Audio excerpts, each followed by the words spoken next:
नमस्कार मित्रांनो, आपण हरभरा शेतीसाठी या तुषार सिंचनचा वापर करत आहोत। आज पहिल्यांदाच ते आपल्या शेतामध्ये आणून आपण बसवलेलं आहे। थोड्याच वेळामध्ये आपण मोटर चालू करून या हरभरा पिकासाठी पाणी देणार आहोत। And finally water is coming. तर मित्रांनो चालू झाले मित्रांनो, पहिला आगाऊ आलं पाणी बघा, पाहू शकता। आता आत्ताच यायला लागले। वाह क्या बात है।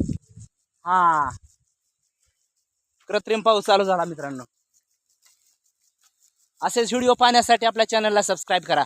वरती 7 नोजल टाकलेले आहेत आणि प्रत्येकातनं आपल्या क्षमतेनं पूर्णपणे पाणी यायला लागलेलं आहे, हे पाहू शकता।